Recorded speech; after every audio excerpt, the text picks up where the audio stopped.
দেখো আজকের বিষয়বস্তু হলো গমন। গমনকে আমরা ইংরেজিতে কি বলছি? লোকোমোশন। আর চলনকে মুভমেন্ট। তাহলে গমন বিষয়টা কি? আমাদের প্রাণী জগতের সমস্ত প্রাণী কি করে? যে কোনো একটা জায়গায় হচ্ছে বসবাস করে। এবার তারা কি সবসময় সেই একই জায়গায় থাকতে পারে? তারা সবসময় হচ্ছে একই জায়গায় থাকতে পারে না। বিভিন্ন কারণে তাদের কি করতে হয়? এক জায়গা থেকে আরেক জায়গায় চলাচল করতে হয়। তো বিভিন্ন কারণে যখন কোনো প্রাণী তার নিজের অঙ্গ সঞ্চালনের মাধ্যমে স্থান পরিবর্তন করে, অর্থাৎ এক জায়গায় থেকে আরেক জায়গায় হচ্ছে যাতায়াত করে, তখন তাকে আমরা কি বলবো? তখন তাকে আমরা বলবো গমন। বোঝা গেল? তার মানে বোঝা গেল যে প্রাণী নিজ ইচ্ছায় গমন সম্পন্ন করে। অর্থাৎ গমনের জন্য হচ্ছে প্রাণীর কিছু কারণ থাকে, যে এই কারণগুলির জন্য হচ্ছে প্রাণী কি করে?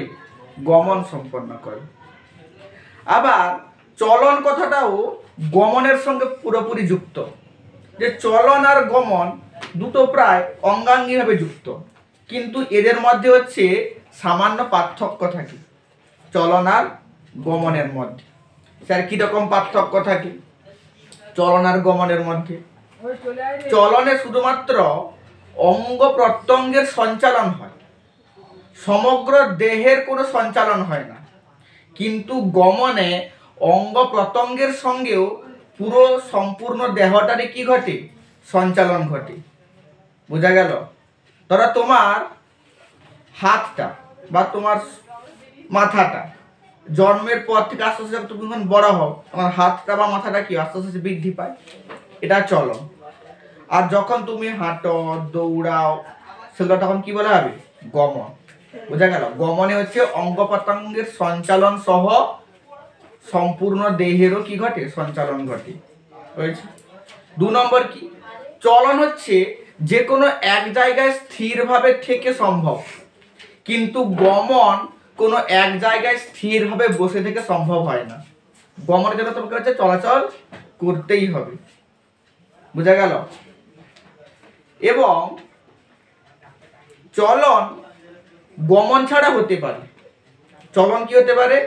গমন ছাড়া হতে পারে, কিন্তু গমন কখনো চলন ছাড়া হবে না। গমন হতে পারে, চলনও হয়। গমনে একসঙ্গে দুটো ঘটে, গমন চলন একসঙ্গে ঘটে, কিন্তু চলন হচ্ছে গমন ছাড়াও হতে পারে। বোঝা গেল? চলন আর গমনের সামান্য পার্থক্য আছে। এবার আমরা চলে যাই হচ্ছে আমাদের আলোচ্য বিষয় গমনে। তাহলে আমরা দেখলাম যে গমনের জন্য প্রত্যেক প্রাণীর কি থাকে? কিছু উদ্দেশ্য থাকে, যে এই উদ্দেশ্যের জন্য সেই প্রাণীটা হচ্ছে তার গমন সম্পন্ন করে। তাহলে কোন কোন উদ্দেশ্যে কোনো প্রাণী তার হচ্ছে গমন সম্পন্ন করবে? কোন কোন উদ্দেশ্যে? প্রথম হচ্ছে খাদ্য সংগ্রহের জন্য। কি জন্য? খাদ্য সংগ্রহের জন্য। তাহলে দেখো প্রত্যেকটা জীবের বেঁচে থাকার জন্য কিন্তু হচ্ছে খাদ্য দরকার। হয়েছে? জীব কিন্তু তার নিজের দেহে খাদ্য তৈরি করতে পারে না। কিছু ব্যতিক্রম আছে, কিন্তু বেশিরভাগ জীব হচ্ছে নিজের দেহে কি করতে পারে না? খাদ্য তৈরি করতে পারে না। উদ্ভিদ যেরকম নিজের দেহে খাদ্য তৈরি করে, তাই উদ্ভিদের হচ্ছে খাদ্যের জন্য কোনো গমনের দরকার হয় না। উদ্ভিদের সমুদ্র কি ঘটে? চলন ঘটে। কিন্তু জীব তো তার নিজের দেহে খাদ্য তৈরি করতে পারে না। তাহলে জীব তার বেঁচে থাকার জন্য যে খাদ্যের প্রয়োজন, তো সেই খাদ্যের জন্য জীবকে কি করতে হবে? গমন করতে হবে। অর্থাৎ এক স্থান থেকে অন্য স্থানে তাকে হচ্ছে যাতায়াত করতে হবে বা যেতে হবে। বোঝা গেল? 2 নম্বর কি? 2 নম্বর হচ্ছে অনুকূল বাসস্থানের জন্য। অনুকূল বাসস্থানের জন্য।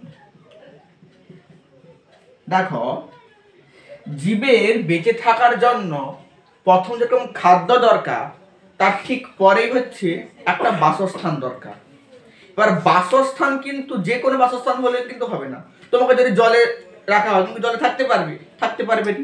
তাহলে প্রত্যেকটা জীবের বেঁচে থাকার জন্য একটা অনুকূল বাসস্থান দরকার, অর্থাৎ যে পরিবেশে সেই জীবটি সুস্থভাবে তার জীবন ধারণ করতে পারবে বা সুস্থভাবে বেঁচে থাকতে পারবে। আর এই অনুকূল বাসস্থানের জন্য জীবকে অনবরত এক স্থান থেকে অন্য স্থানে গমন করতে হয়। বোঝা গেল? 3 নম্বর কি চাহিদা? 3 নম্বর উদ্দেশ্য গমনের আত্মরক্ষার জন্য। কি রক্ষার জন্য? আত্মরক্ষা। বোঝা গেল? আত্মরক্ষার জন্য জীবকে এক স্থান থেকে অন্য স্থানে গমন করতে হয়। যেমন আমরা জঙ্গলে দেখেছি হরিণ, বাঘ। তো হরিণকে কি করতে হবে? হরিণকে বাঘের কাছে বাঁচতে গেলে কি করতে হবে? তাকে দৌড়াতে হবে, তাকে কি করতে হবে? গমন করতে হবে। সে যদি এক জায়গায় স্থির থাকে তাহলে কি সে বাঁচতে পারবে? তাহলে প্রত্যেকটা প্রাণী আত্মরক্ষার জন্য কি করতে হবে? গমন করতে হবে। তাহলে 1 নম্বর হলো খাদ্য সংগ্রহের জন্য গমন করতে হবে, অনুকূল বাসস্থানের জন্য গমন করতে হবে, আত্মরক্ষার জন্য কি করতে হবে? গমন করতে হবে। হয়েছে? 4 নম্বর প্রজনন ও বংশ বিস্তারের জন্য।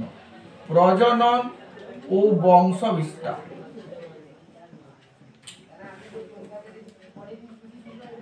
হয়েছে? দেখো, জীবের একটা বৈশিষ্ট্য হলো প্রজননের মাধ্যমে, অপত্য জীব সৃষ্টির মাধ্যমে নিজের বংশধারাকে কি করা? বজায় রাখা। এটা তো জীবের একটা বৈশিষ্ট্য। তো জীব তার প্রজনন বা বংশ বিস্তার করার জন্য তাকে অনুকূল পরিবেশ খুঁজতে হয়। যে কোনো পরিবেশে তার জীবের প্রজনন বা বংশ বিস্তার সম্ভব নয়। তো এই অনুকূল পরিবেশ অর্থাৎ প্রজনন বা বংশ বিস্তারের জন্য জীব অনুকূল পরিবেশ খুঁজে বেড়ায়। আর তার জন্য জীবকে কি করতে হয়? এক স্থান থেকে অন্য স্থানে গমন করতে হয়। হয়েছে? আর একটা হতে পারে প্রাকৃতিক বিপর্যয় থেকে রক্ষা পাওয়ার জন্য। প্রাকৃতিক বিপর্যয় মানে ধরো বন্যা হয়ে গেল কোনো এলাকায়, বা ধরো জঙ্গলে দাবানল লেগে গেল, অর্থাৎ জঙ্গলে আগুন লেগে গেল।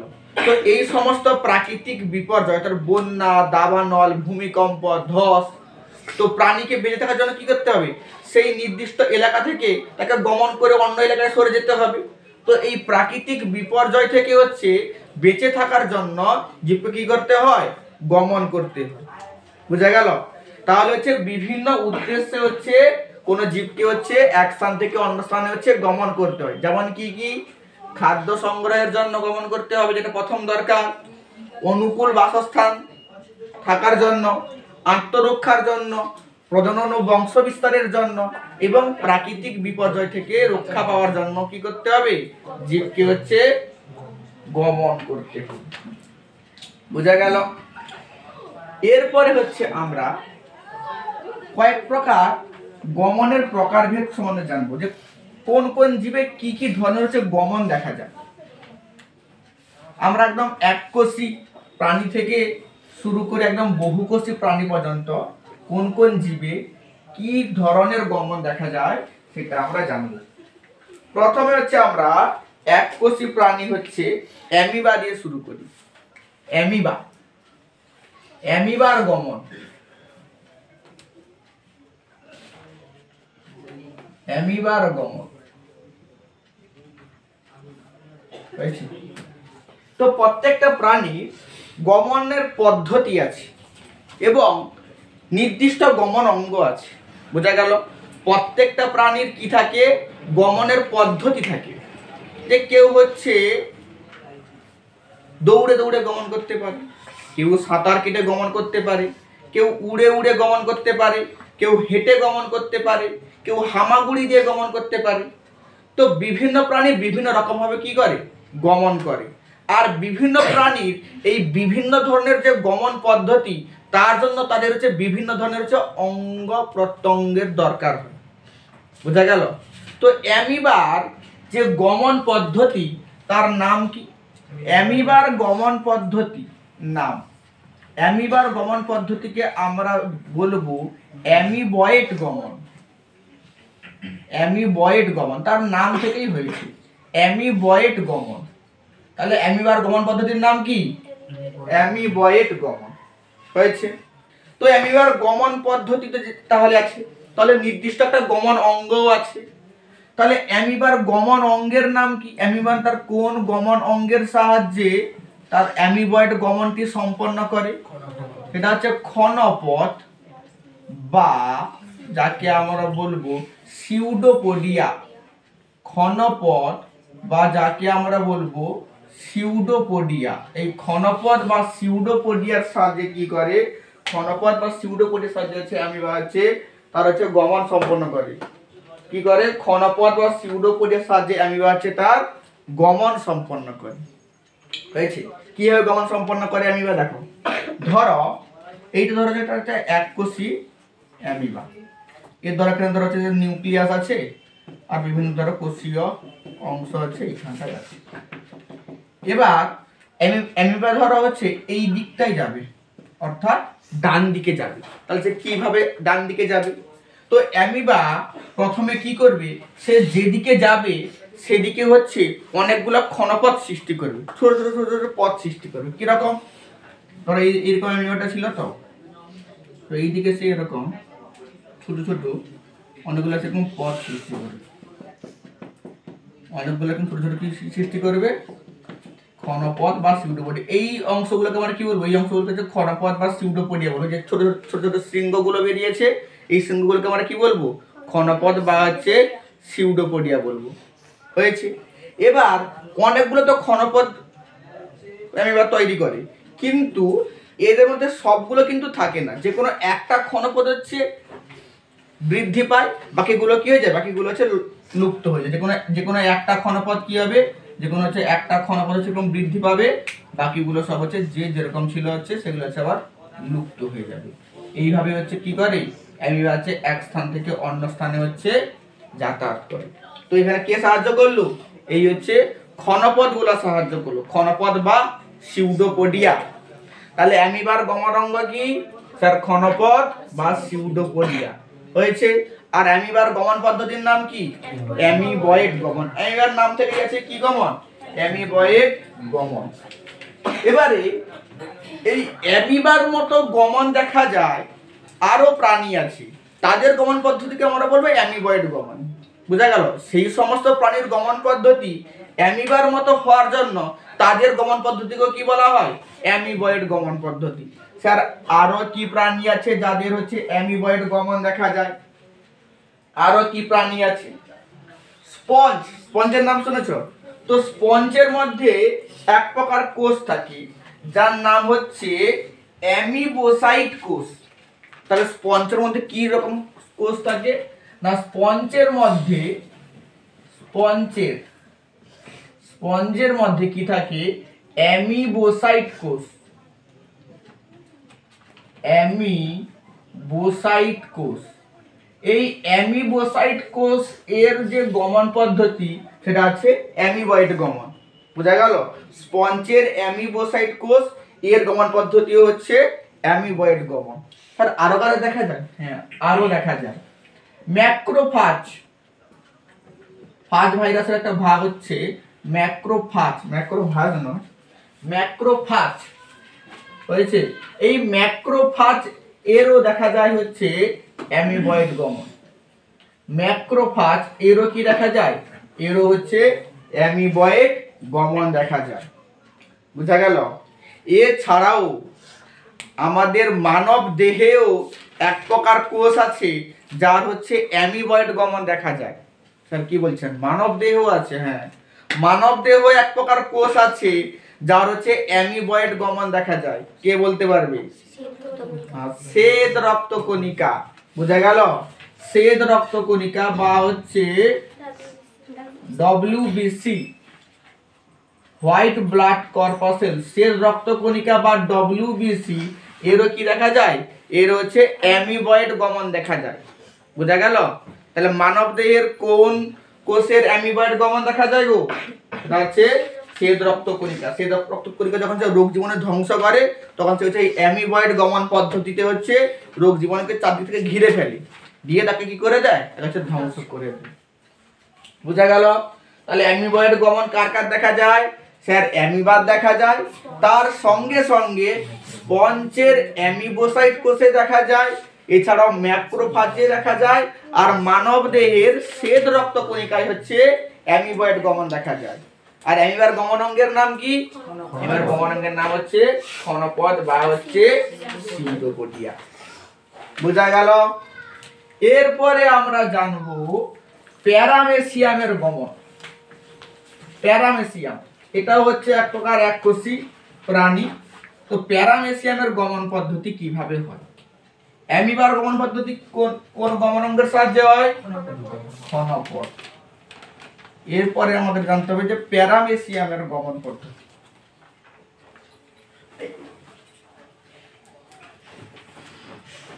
প্যারামেসিয়ামের গমন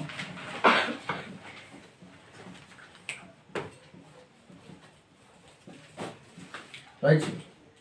প্যারামেসিয়ামের যে গমন পদ্ধতি তার নাম হচ্ছে সিলিয়ারি গমন। প্যারামেসিয়ামের যে গমন পদ্ধতি তার নাম হচ্ছে সিলিয়ারি গমন পদ্ধতি। হয়েছে, সিলিয়ারি গমন পদ্ধতি। সিলিয়ারি গমন কেন বলা আছে? কারণ প্যারামেসিয়ামের যে গমন অঙ্গ সেটা হচ্ছে সিলিয়া। প্যারামেসিয়ামের গমন অঙ্গ কি? সিলিয়া। তাই তার গমন পদ্ধতিকে বলা হয় সিলিয়ারি গমন পদ্ধতি। মানে এখানে হচ্ছে গমন অঙ্গের নাম দিয়ে তার গমন পদ্ধতির নাম। আর অ্যামিবার ক্ষেত্রে কি ছিল? অ্যামিবার নাম দিয়েছিল, তার হচ্ছে গমন পদ্ধতির নাম। তাহলে এর গমন অঙ্গ কি হবে? সিলিয়া। এর গমন অঙ্গ তাহলে হবে সিলিয়া। হয়েছে? সিলিয়াগুলো দেখতে কিরকম হয় দেখো। এইটা ধরো হচ্ছে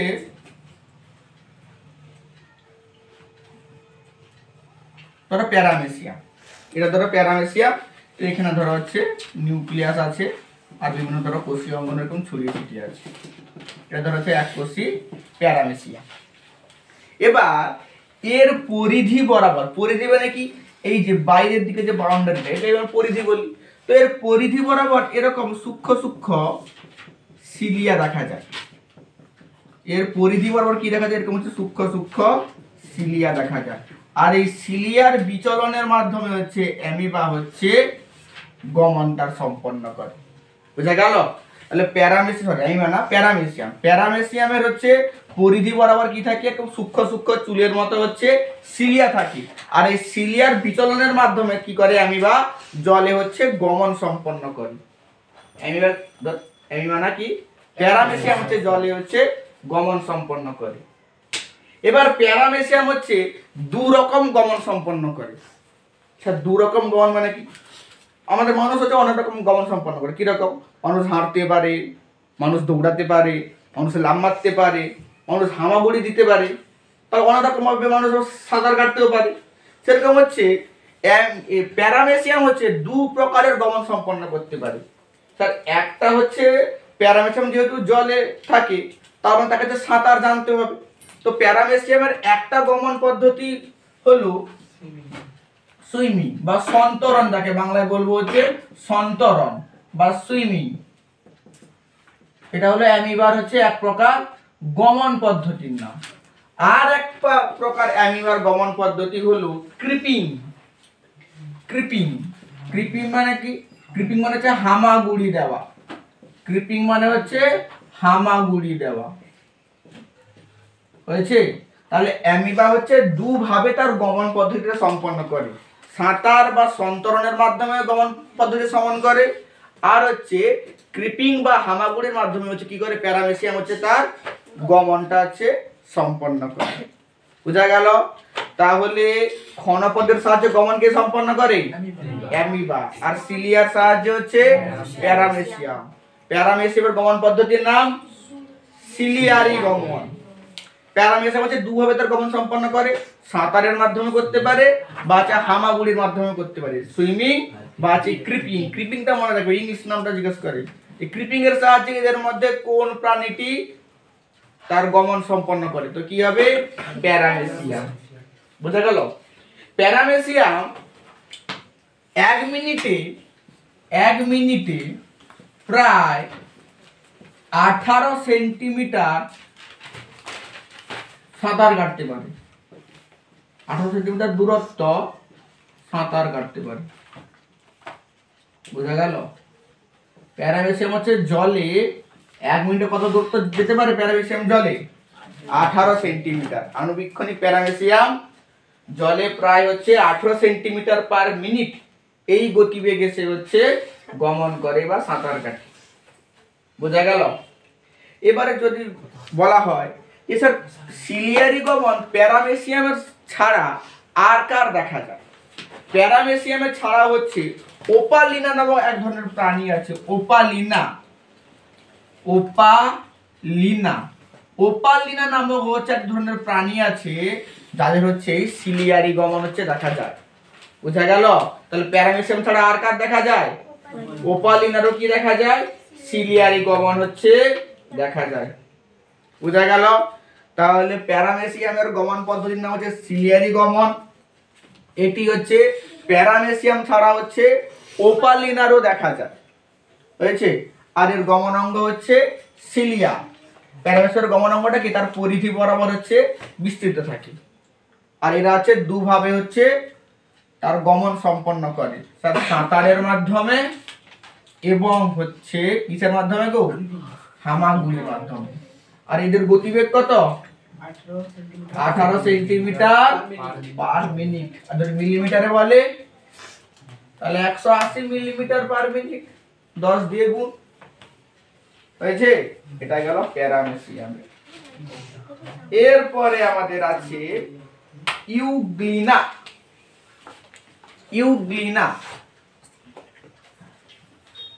এরপরে কি আছে? ইউগ্লিনার গমন পদ্ধতির নাম। ইউগ্লিনার গমন পদ্ধতির নাম হচ্ছে ফ্লাজেলারি গমন। এবার দেখো ইউগ্লিনার গমন পদ্ধতির নাম কি? ইউগ্লিনা কিভাবে তার হচ্ছে গমন সম্পন্ন করে? ইউগ্লিনার গমন পদ্ধতির নাম হচ্ছে ফ্লাজেলারি গমন। তাহলে আমরা বুঝতেই পারছি, তাহলে স্যার এর গমন অঙ্গের নাম হবে ফ্লাজেলা। যেরকম প্যারামেসিয়ামের ছিল সিলিয়ারি গমন, তাহলে তার গমন অঙ্গের নাম কি ছিল? সিলিয়া। সেরকম হচ্ছে ইউগ্লিনার গমন পদ্ধতির নাম কি? ফ্লাজেলারি গমন। তাদের গমন অঙ্গ কি হবে? ফ্লাজেলা। হয়েছে? স্যার ফ্লাজেলাটা কি কিভাবে থাকে? ধরো এইটা ধরো হচ্ছে ইউগ্লিনা,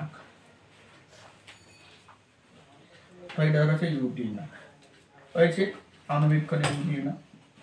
তো ইউগ্লিনা হচ্ছে একটা লম্বা সুতোর মতো অংশ থাকে। এই লম্বা সুতোর মতো অংশটাকেই বলা হয় তার ফ্লাজেলা। একে কি বলা হয়? একেই বলা হয় যে ফ্লাজেলা। এই ফ্লাজেলার হচ্ছে সঞ্চালনের মাধ্যমে ইউগ্লিনা কি করে? এই ফ্লাজেলার সঞ্চালনের মাধ্যমে হচ্ছে ইউগ্লিনা আর হচ্ছে গমন সম্পন্ন করে। বোঝা গেল? এবার তাহলে এই ফ্লাজেলারি গমন ইউগ্লিনা ছাড়া আর কার কার দেখা যায়? ফ্লাজেলারি গমন প্রথম লিখো ট্রাইপেনোসোমা।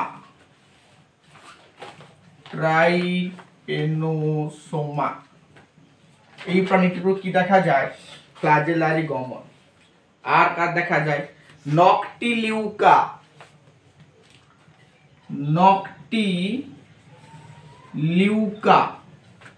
এই নকটিলিউকারও কি দেখা যায়? ফ্লাজেলারি গমন। এছাড়া মানব দেহের যে শুক্রাণু থাকে, শুক্রাণুর গমন অঙ্গের নামও হচ্ছে এই হচ্ছে ফ্লাজেলা। বোঝা গেল? তাহলে ইউগ্লিনা ছাড়া আরো অনেক প্রাণী বা কোষে কি দেখা যায়? ফ্লাজেলারি গমন। ট্রাইপেনোসোমা, নকটিলিউকা এবং শুক্রাণুরও কি দেখা যায়? ফ্লাজেলারি গমন হচ্ছে দেখা যায়। বোঝা গেল? তাহলে আমরা একবার রিপিট করি স্যার কোত্থেকে? অ্যামিবা থেকে। প্রথম আমরা কি জানলাম? অ্যামিবার গমন পদ্ধতির নাম কি গো? অ্যামিবয়েড গমন। তাহলে সেই গমনে কে সাহায্য করে? ক্ষণপদ বা হচ্ছে সিউডোপোডিয়া। অ্যামিবা ছাড়াও মানব দেহের কোন কোষে অ্যামিবয়েড গমন দেখা যায়? এরপরে কি ছিল? প্যারামেসিয়ামের গমন অঙ্গের নাম কি ছিল? সিলিয়া। প্যারামিশন ছাড়া আর কার দেখা গিয়েছিল? ওপালিনা। ওপালিনারও কি দেখা গিয়েছিল? সিলিয়ারি গমন। এখন কি বললাম? ইউগ্লিনা। ইউগ্লিনার কি দেখা যায়? ফ্ল্যাজেলারি গমন, অর্থাৎ তার গমন অঙ্গের নাম হচ্ছে ফ্ল্যাজেলা। হয়েছে? এরপরে আমরা জানবো মাছের গমন পদ্ধতি। বলতো মাছ কিভাবে তার গমন সম্পন্ন করে? মাছের গমন পদ্ধতির নাম আমরা সবাই জানি, সন্তরণ বা হচ্ছে সুইমিং। তো মাছের গমন পদ্ধতির নাম হচ্ছে সন্তরণ বা হচ্ছে সুইমিং, এটা আমরা সবাই জানি। তাহলে মাছের গমন পদ্ধতির নাম কি? সন্তরণ বা হচ্ছে সুইমিং, হচ্ছে মাছের গমন পদ্ধতির নাম। এবার হচ্ছে মাছের গমন অঙ্গ কি কি আছে। মাছের কিন্তু একটা গমন অঙ্গ নেই, মাছের অনেকগুলি হচ্ছে গমন অঙ্গ আছে, যা মাছকে হচ্ছে সাঁতার কাটতে হচ্ছে সাহায্য করে। কি কি? মাছের হচ্ছে প্রধান গমন অঙ্গ আছে। মাছের প্রধান গমন অঙ্গ হলো 7টি রশ্মিযুক্ত পাখনা। মাছের দেহে যে 7টি পাখনা থাকে, 7টি রশ্মিযুক্ত যে পাখনা থাকে, কি থাকে? 7টি রশ্মিযুক্ত পাখনা হলো মাছের প্রধান গমন অঙ্গ। তাহলে মাছের প্রধান গমন অঙ্গ কি? 7টি রশ্মিযুক্ত পাখনা থাকে। তাহলে মাছের কটা পাখনা থাকে? 7টি পাখনা থাকে। এটা হলো এর মাছের প্রধান গমন অঙ্গ। মাছের প্রধান গমন অঙ্গ হলো 7টি রশ্মিযুক্ত পাখনা। এছাড়াও মাছের কিছু সহায়ক গমন অঙ্গ থাকে, যে হচ্ছে গমনে সহায়তা করে। কি কি? মায়োটোম পেশি থাকে, মায়োটোম পেশি থাকে, মায়োটোম পেশি। আর কি থাকে? আর হচ্ছে পটকা থাকে, পটকা। মায়োটোম পেশি, পটকা, এরা হলো মাছের সহায়ক গমন অঙ্গ। এরা কি গমন অঙ্গ? এরা হলো মাছের সহায়ক গমন অঙ্গ। তাহলে মাছের গমন পদ্ধতির নাম কি? স্যার সন্তরণ বা হচ্ছে সুইমিং। মাছের গমন অঙ্গ দু প্রকার আছে স্যার। মাছের 7টা যে রশ্মিযুক্ত পাখনা আছে, এরা হলো মাছের প্রধান গমন অঙ্গ। আর মায়োটোম পেশি আর যে পটকা আছে, আমরা মাছের যেটা খাই সেটা হচ্ছে মায়োটোম পেশি, হয়েছে সেটা। আর পটকা হচ্ছে মাছের যে সহায়ক গমন অঙ্গ, হয়েছে। এবারে আমরা মাছের গমনে কিভাবে এই পাখনাগুলো সহায়তা করে, অর্থাৎ কোন পাখনা মাছের গমনে কিভাবে সাহায্য করে, সেগুলো হচ্ছে জানতে হবে। বুঝা গেল? কোন পাখনা মাছের গমনে হচ্ছে কিভাবে সাহায্য করে, আমাদের হচ্ছে সেইগুলো সম্বন্ধে হচ্ছে জানতে হবে। তাহলে মাছের কটা পাখনা আছে? মাছের হচ্ছে 7টি রশ্মিযুক্ত পাখনা আছে। বোঝা গেল? মাছের হচ্ছে কোন পাখনা কিভাবে হচ্ছে সাহায্য করে। তাহলে আমরা একটা মাছের কোন পাখনা কোথায় থাকে সেটা আপনারা দেখেন। ধরো এটা হলো একটা মাছ, স্যার কই মাছ দেখেছেন? মাছ তো আপনি আঁকলেন না। এটা হচ্ছে আমার মাছ, হয়েছে। এবার মাছের কোন পাখনা কোথায় থাকে আগে দেখো। তাহলে মাছের পাখনা থাকে তো মোট 7টা। কটা পাখনা থাকে? 7টা। কিন্তু মাছের 5 প্রকার পাখনা থাকে। মাছের পাখনা থাকে 7টা, কিন্তু মাছের 5 প্রকার হচ্ছে পাখনা থাকে। প্রথম হচ্ছে বক্ষ পাখনা। প্রথম হচ্ছে কি জানলাম?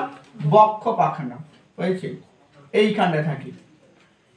বক্ষ পাখনা মাছের দেহে কটা থাকে কে বলতে পারবে? বক্ষ পাখনা 2টি থাকে। এটা কান কোর কাছে থাকে না, একটু পাখনা থাকে না, গাছ বক্ষ পাখনা কটা থাকে? 2টি থাকে। স্যার এদিকে একটা আছে, তার মানে মাছের উল্টো দিকেও তো আর একটা আছে। তাহলে মাছের বক্ষ পাখনা কটা থাকে? 2টি। স্যার এই পাখনা কি কাজ করে? এই পাখনা হচ্ছে জলের বাধা কেটে মাছকে সামনের দিকে এগিয়ে যেতে সাহায্য করে। কি করে? জলের বাধা কেটে মাছকে হচ্ছে সামনের দিকে এগিয়ে যেতে সাহায্য করে। আর কি করে?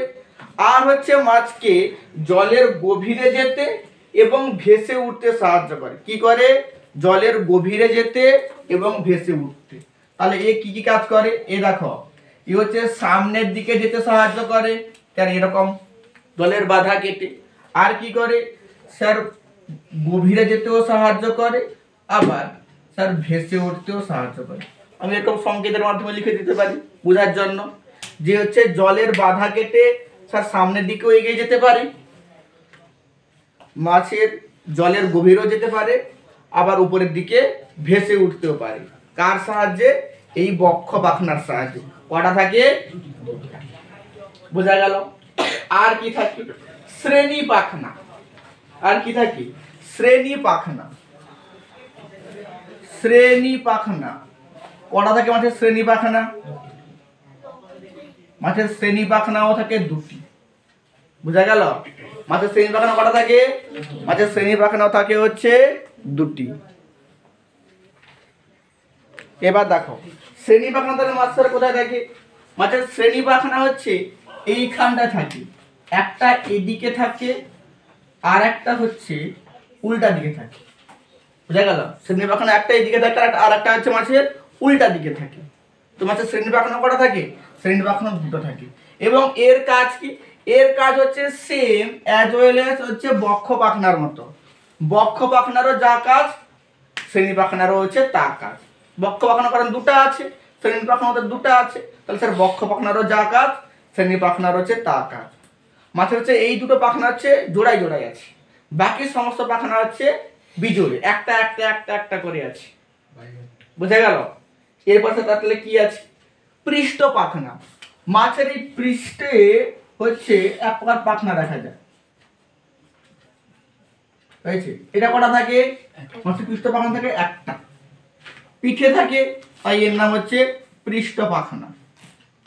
এর নাম হচ্ছে পৃষ্ঠ পাখনা। কটা থাকে? একটি। স্যার এ কি কাজ করে? পৃষ্ঠ পাখনা এ হচ্ছে মাছকে অগ্রগমনে সাহায্য করে। স্যার অগ্রগমন মানে কি? অগ্রগমন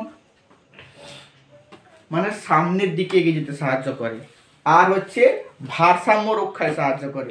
তাহলে এ কি করে?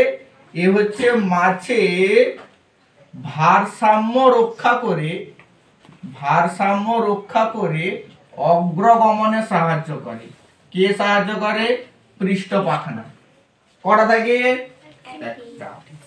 আর হচ্ছে বক্ষ পাখনা শ্রেণী পাখনা দুটি দুটি করে থাকে। তো মোট কটা পাখনা বলো? 2 2 4 একে 5টা, আরো দুটি আছে।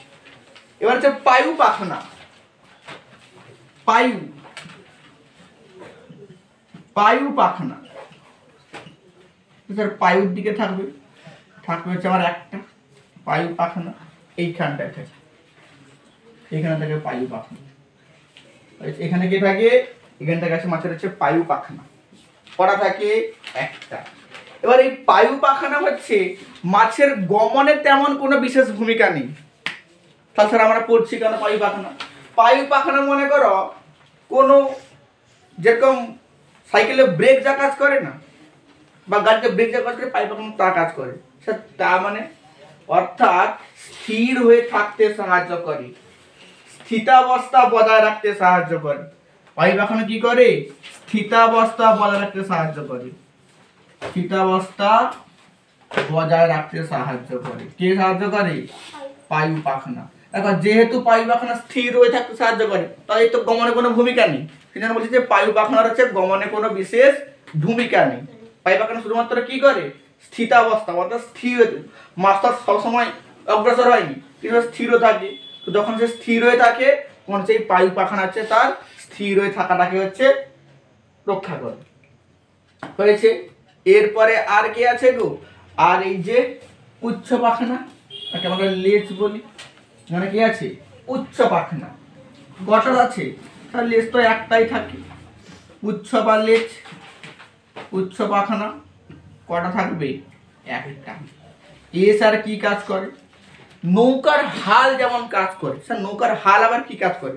নৌকার হাল হচ্ছে নৌকার দিক পরিবর্তন করে, নৌকা কোন দিকে যাবে সেটা হচ্ছে নৌকার হচ্ছে হাল বলে দেয়।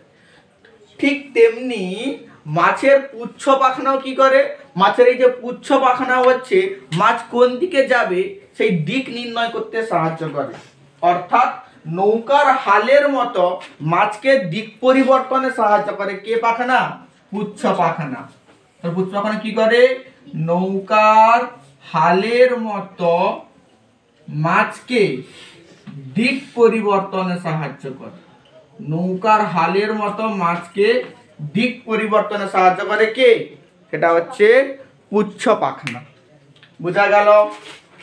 তাহলে এই পাখনাটার নাম কি? বক্ষ পাখনা।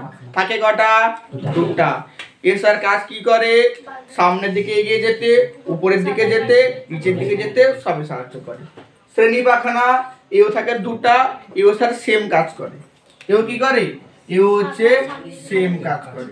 পৃষ্ঠ পাখনা, এ থাকে একটা, এ কি করে? অগ্রগমনে সাহায্য করে। উচ্চ পাখনা, এর হচ্ছে গমনে বিশেষ ভূমিকা নেই, কিন্তু হচ্ছে স্থিতাবস্থা, সরি এটা হচ্ছে পায়ু পাখনা, গমনে কোনো ভূমিকা নেই, কিন্তু এ কি করে? স্থিতাবস্থা বজায় রাখতে সাহায্য করে। আর পুচ্ছ পাখনা কি করে?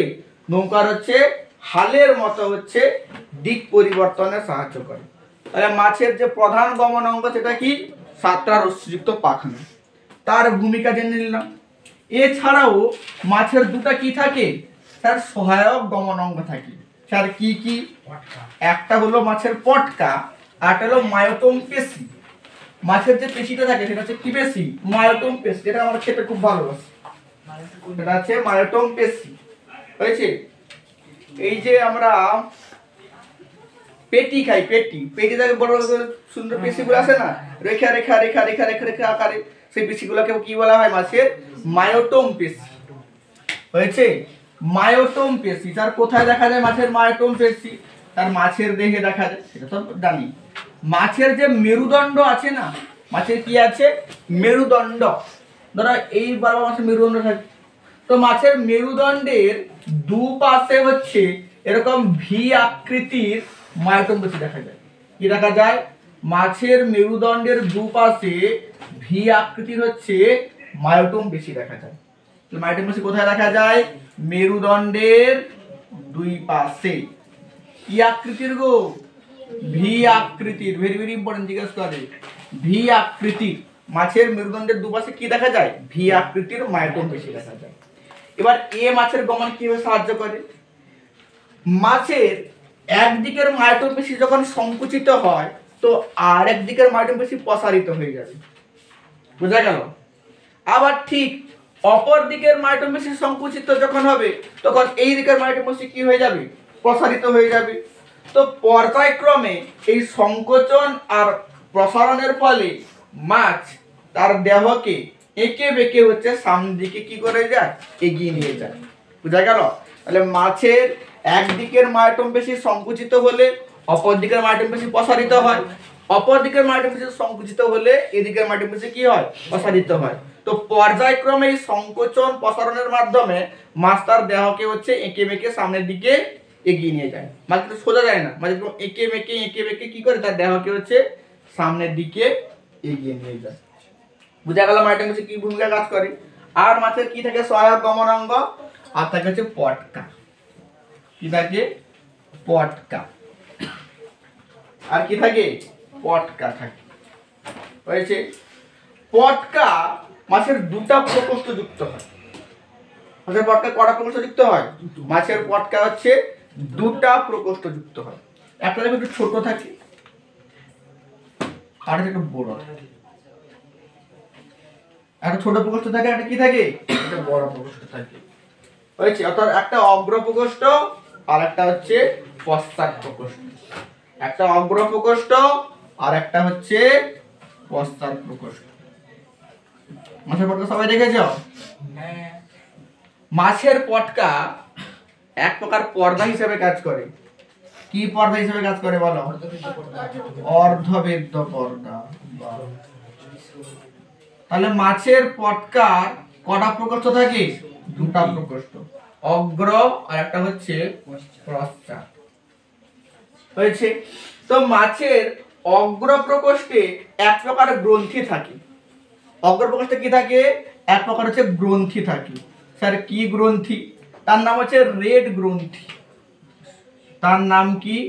রেড গ্রন্থি বা লাল গ্রন্থি। তার কোথায় থাকে? রেড গ্ল্যান্ড যাকে বলা হয়, বা রেড গ্রন্থি বা রেড গ্ল্যান্ড কোথায় থাকে? মাছের পটকার হচ্ছে অগ্র প্রকোষ্ঠে থাকে। এ স্যার কি কাজ করে? এ হচ্ছে গ্যাস উৎপন্ন করে। এ স্যার কি উৎপন্ন করে? এ হচ্ছে গ্যাস উৎপন্ন করে। এবার গ্যাস উৎপন্ন করলে কি হবে? এই অগ্র প্রকোষ্ঠ যখন গ্যাস উৎপন্ন করে, মাছের পটকা কিটা ফুলে গেল। মাছের পটকা ফুলে যাওয়া মানে তার দেহের যে আপাত ওজন সেটা হচ্ছে কমে গেল। তার দেহের আপাত ওজন কমে গেলে মাছ জলের ভিতর দিকে যাবে না জলের উপর দিকে আসবে? জলের উপরের দিকে আসবে। অর্থাৎ এর ফলে কি হয়, মাছ হচ্ছে দেহের হচ্ছে এই জলের উপরের দিকে উঠে আসে। তাহলে কি বলা হলো, মাছের স্যার পটকার দুটো প্রকোষ্ঠ আছে, অগ্র প্রকোষ্ঠ, পশ্চাৎ প্রকোষ্ঠ। তো হচ্ছে অগ্র প্রকোষ্ঠে কে থাকে? রেড গ্রন্থি থাকে। এই গ্রন্থি কি করে? এই গ্রন্থি স্যার হচ্ছে গ্যাস উৎপন্ন করে। গ্যাস উৎপন্ন করার ফলে কি হয়, মাছের পটকা স্যার ফুলে যায়। এর ফলে মাছের হচ্ছে আপেক্ষিক ওজন হচ্ছে কমে যায়। এর ফলে মাছের জলের উপরে কি হয়, ভেসে ওঠে। সেরকম হচ্ছে মাছের পশ্চাৎ প্রকোষ্ঠের গায়ে হচ্ছে এরকম হচ্ছে রক্ত জালক থাকে। এরকম কি থাকে, লাল লাল দেখবে কিন্তু রক্ত জালক থাকে। মাছের পশ্চাৎ প্রকোষ্ঠের গায়ে দেখবে লাল লাল দেখে হচ্ছে রক্ত জালক থাকে। এই রক্ত জালককে আমরা বলি রেটিয়া মিরাবিলিয়া। রেটিয়া রেটিয়া মিরাবিলিয়া কোথায় থাকে? মাছের পশ্চাৎ প্রকোষ্ঠে থাকে। কি থাকে? পশ্চাৎ প্রকোষ্ঠ। এটা হলো এক প্রকার রক্ত জালক। রেটিয়া মিরাবিলিয়া কি এক প্রকার রক্ত জালক। আর রেড গ্রন্থি হলো এক প্রকার গ্রন্থি। এ কাজ কি করে? এ কাজ হচ্ছে গ্যাস উৎপন্ন করে। এ ঠিক এর উল্টা কাজ করে।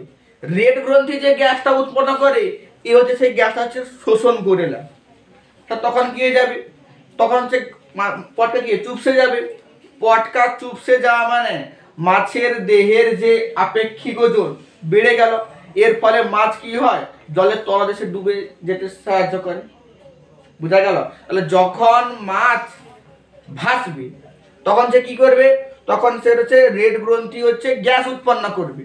ফলে মাছের পটকা ফুলে যাবে। ফলে মাছ কি হবে, উপর থেকে ভেসে উঠবে। আর যখন মাছ ডুবতে চাইবে তখন কি করবে, রেটিয়া মিরাবিলিয়া এই রেড গ্রন্থি যে গ্যাসটা উৎপন্ন করেছিল তাকে শোষণ করে নেবে। এর ফলে পটকা চুপসে গেল, অর্থাৎ আপেক্ষিক ওজন বেড়ে গেল। এর ফলে কি করবে, এর ফলে হচ্ছে মাছ হচ্ছে ডুবে যাবে। বুঝা গেল? তার মাছ হচ্ছে এইভাবে তার কি করে, এইভাবে তার হচ্ছে গমন সম্পন্ন করে পাখনা, পটকা এবং হচ্ছে মাইটোম পেশির সাহায্যে। বুঝা গেল? এর বাকি যেটা থাকলো সেটা হচ্ছে আমরা পরবর্তী ক্লাসে করব। আচ্ছা, কিভাবে পাখি আর মানুষ, পাখি আর মানুষের গমনটা আছে আমরা পরবর্তী ক্লাসে করব। হয়েছে? বোঝা গেল? আজকে এই পর্যন্ত।